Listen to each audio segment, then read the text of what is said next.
be me. 24-year-old college student, feminist activist, pretty sure I have everything figured out, especially when it comes to male relationships. Always believed that male friendship is basically a myth. Guys just bond over shallow stuff like beer, sports, video games. No real emotional depth whatsoever. Decide to prove this theory once and for all. Gonna infiltrate a male friend group and document their superficiality. Perfect opportunity presents itself through mutual friend.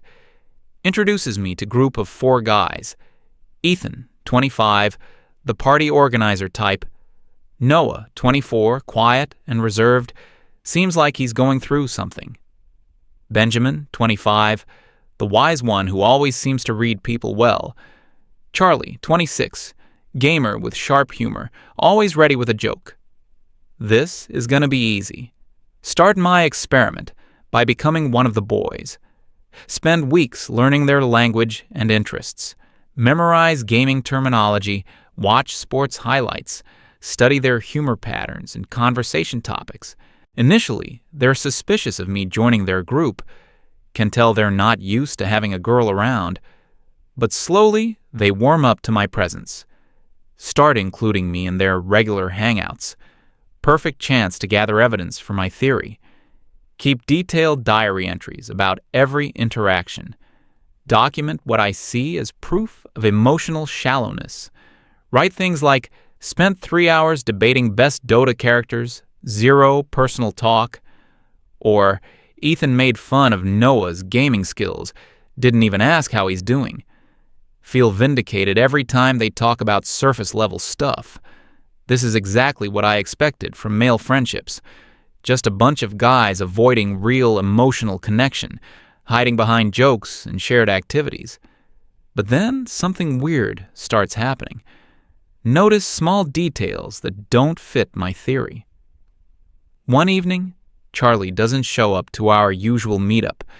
Instead of just moving on, Ethan immediately asks where he is. Benjamin explains that Charlie's sister is in the hospital. Says Charlie is with her, and they should give him space. This confuses me because I would expect immediate calls and texts, offers of help, emotional support, the whole works. But these guys just know he'll reach out when ready. Respect his need for privacy during difficult time. Another time, Noah loses badly at a game we're playing. Charlie makes his usual joke about it, but then quietly moves closer to Noah on the couch. Doesn't say anything, just sits there. Later I realized Charlie was offering silent support. No big emotional conversation, no advice giving, just presence and understanding. Starting to see patterns I didn't expect. Weeks go by and I keep observing their interactions. Notice how they communicate without many words. Benjamin will bring extra food when someone seems stressed. Ethan organizes activities when the group energy feels low. Charlie uses humor to lighten mood during tense moments. Noah, despite being quiet, always listens intently to others. They have this unspoken system of care, completely different from how my female friends operate. My diary entries start becoming more conflicted, still trying to stick to original theory, but finding it harder to ignore what I'm seeing. These guys genuinely care about each other, just express it differently than I'm used to. No dramatic heart-to-heart conversations. Instead, they show up consistently and pay attention. Offer help through actions rather than words, beginning to wonder if I misunderstood something fundamental. Then comes the night that changes everything. After one of Ethan's parties, everyone heads home. Somehow, Noah and I end up alone cleaning up. He's been especially quiet lately, more than usual. Suddenly he looks at me and asks if he can trust me, caught completely off guard by the directness. Tell him of course he can, not sure what I'm getting myself into. Noah starts telling me about his recent breakup. Apparently, it was really messy and painful. His ex cheated on him with someone he considered a friend, left him questioning everything about relationships and trust. Speaks quietly, like he's afraid of being overheard. even though we're completely alone in Ethan's apartment. Can see how much this is costing him emotionally. Guy is clearly struggling, but trying to hold it together. Ask him why he's telling me this, instead of the other guys. His answer completely throws me off. Says he can't burden them with his problems, but then adds that they already understand anyway. Explains how they've been there for him without him having to ask. Benjamin started bringing him coffee in the mornings. Ethan includes him in more activities to keep him busy. Charlie toned down his usual teasing without being asked. Nobody pressured him to talk about it. Noah looks at me with this expression of genuine gratitude. Tells me his friends have been a perfect support system. Says they just existed in his space when he needed them. No unwanted advice. No pushing him to get over it. No dramatic interventions or emotional confrontations. Just consistent, quiet presence and understanding. Realizes they were giving him exactly what he needed. Space to process while knowing they cared. Sitting there listening to this, my whole theory crumbles. Everything I thought I knew about male friendship was wrong. These guys weren't emotionally shallow at all.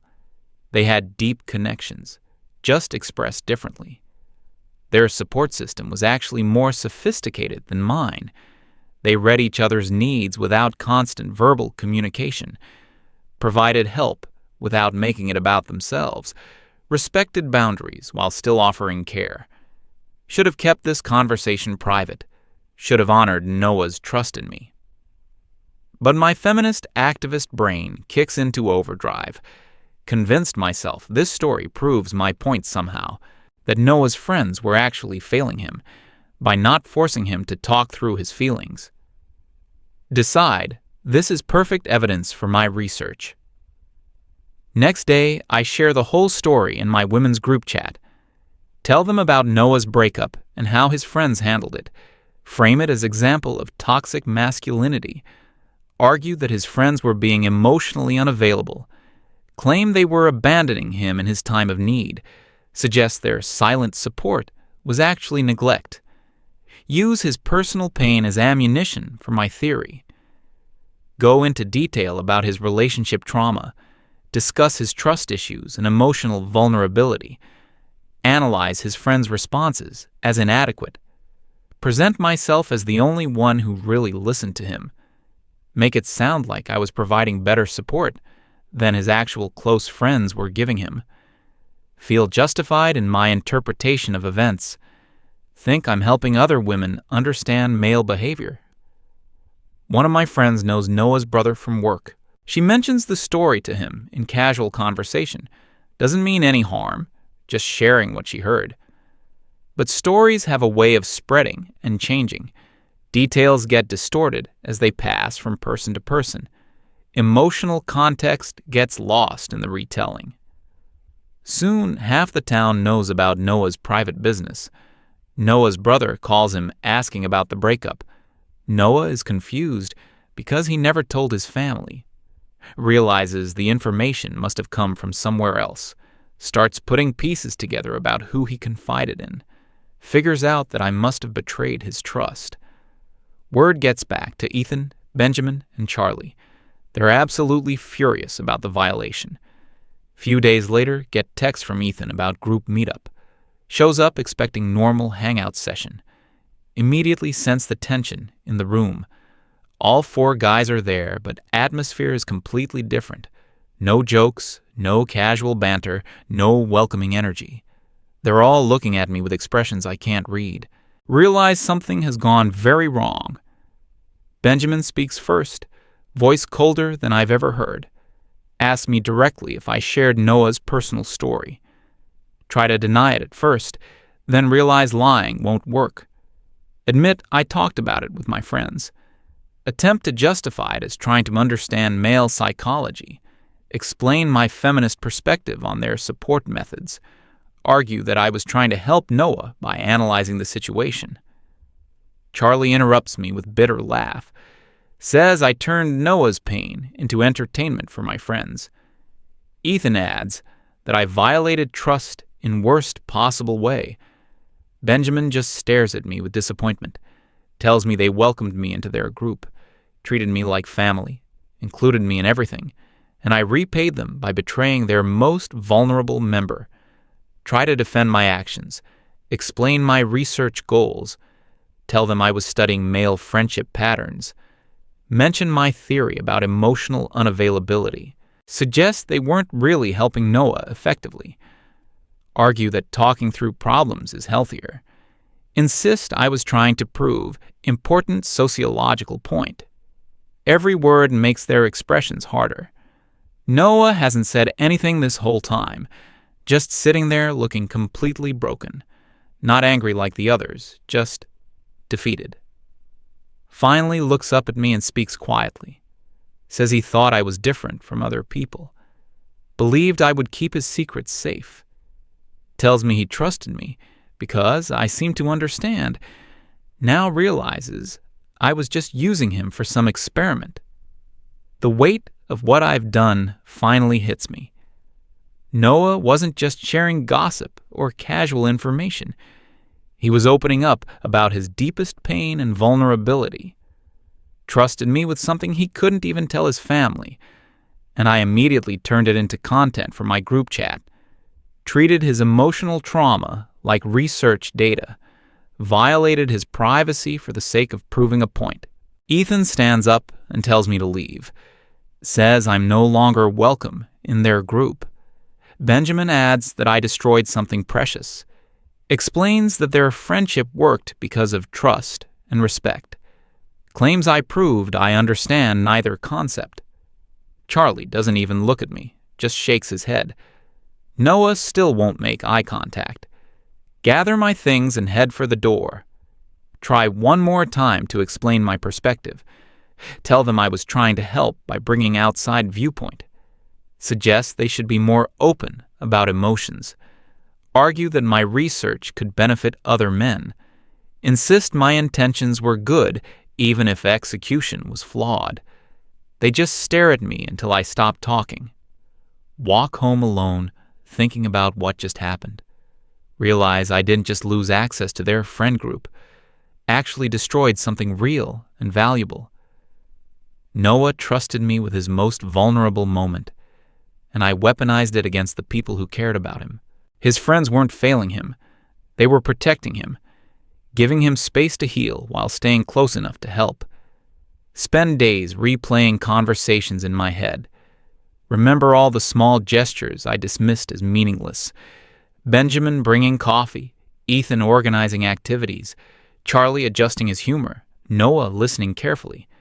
They had sophisticated emotional intelligence, just expressed it differently than I expected. My theory about male friendship was completely backwards. Try reaching out to Noah individually, want to apologize and explain my mistake. But he doesn't respond to texts or calls. Mutual friend tells me he's avoiding everyone now. Not just me, but his entire friend group. My betrayal didn't just hurt him, it poisoned his other relationships. He can't trust any of us anymore. Learn that the friend group is falling apart. Ethan blames Benjamin for not seeing through me sooner. Benjamin is angry at Charlie for making jokes during serious moments. Charlie feels guilty for not protecting Noah better. They're turning on each other instead of supporting each other. My experiment didn't just prove my theory wrong, it actively destroyed the thing I was trying to study. Weeks pass, and I'm completely isolated from them. See Charlie at coffee shop once. He pretends not to notice me. Hear through mutual friends that Noah transferred schools. Couldn't handle everyone knowing his personal business. Ethan stopped organizing group activities altogether. Benjamin became even more guarded around new people. My women's group chat celebrates my research findings. They think I successfully exposed toxic masculine behavior, praise me for infiltrating their group and gathering evidence. Suggest I write article about male emotional inadequacy. Use Noah's story as case study in feminist theory. But their enthusiasm makes me feel sick now. realize I approached the whole thing with predetermined conclusions. Never actually tried to understand their perspective, just looked for evidence to support my existing beliefs, ignored anything that contradicted my theory, treated them like research subjects instead of human beings. Noah's pain became data point in my ideological framework, sitting alone in my apartment months later, thinking about what I learned and lost. Those guys had something I'd never experienced: deep, unspoken understanding and consistent support. They knew how to be there for each other without drama, respected boundaries while still showing care. Their friendship was actually more mature than mine. My friend group operates on constant emotional processing. We analyze every feeling, discuss every problem endlessly, offer unsolicited advice, and demand detailed explanations. Sometimes it helps, but sometimes it's exhausting. Noah's friends gave him something different: space to heal without pressure to perform recovery. Understand now that I misinterpreted their communication style. Silence didn't mean emotional unavailability. It meant trusting their friend to handle his own problems, while staying close enough to catch him if he fell. They were offering mature, sustainable support, instead of the intense, demanding care I was used to. My experiment failed in every possible way.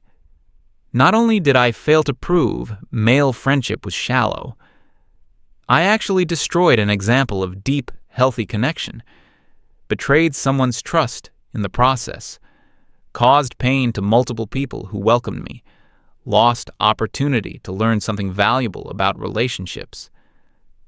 Noah never did return to our social circle, heard he's doing better now, found new friends, but he became much more guarded about opening up.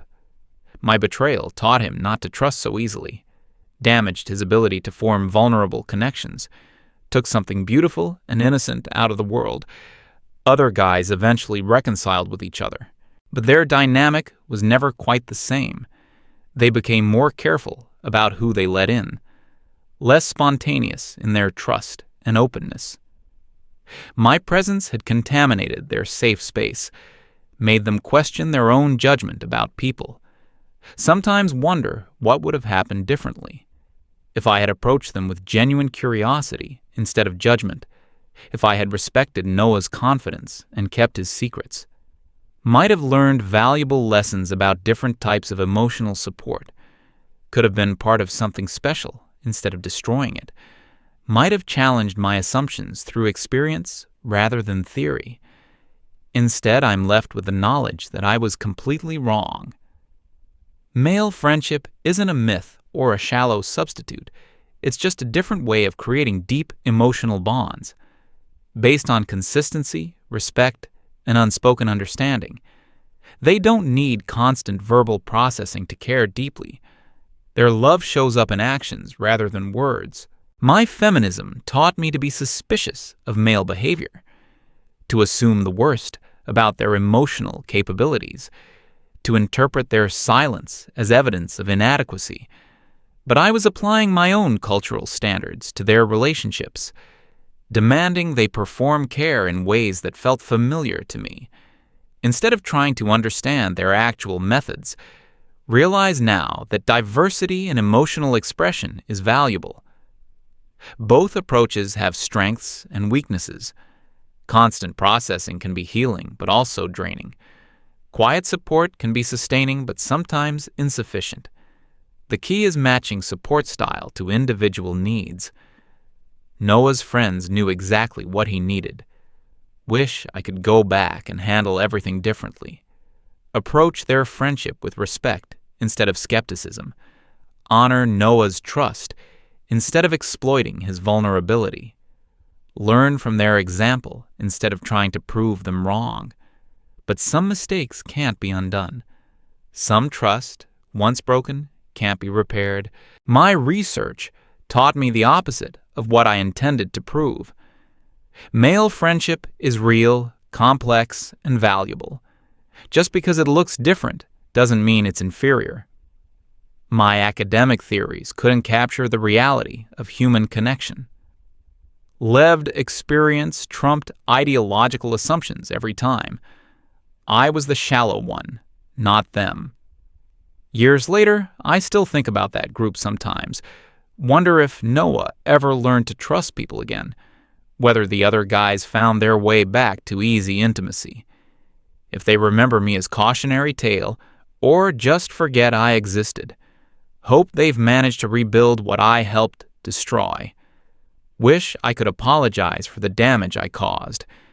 The irony isn't lost on me that my experiment failed completely. Set out to prove male friendship was superficial. Ended up demonstrating that I was the one lacking depth. They had genuine care and connection. I had theories and prejudices. They offered trust and vulnerability. I offered betrayal and analysis. Learned too late that friendship isn't about proving points. It's about showing up consistently and honoring trust, respecting boundaries while offering support, meeting people where they are instead of where you think they should be. Noah's friends understood this instinctively. I had to learn it through catastrophic failure. Sometimes wonder what my life would look like now. If I had been capable of real friendship back then, if I had approached them with humility instead of certainty, might have learned to give and receive support differently, could have expanded my understanding of human connection. Instead, I'm left with regret and hard-earned wisdom. The saddest part is that Noah needed what his friends were giving him space to process his pain without judgment or pressure. Consistent presence without demands for emotional labor. Trust that he could handle his own healing timeline. I disrupted that healing process for the sake of proving a point, turned his private struggle into public spectacle. My feminism was supposed to be about supporting people, understanding different forms of oppression and healing, creating space for authentic human connection. Instead, I used it as a weapon against genuine care. Let ideology override empathy and wisdom.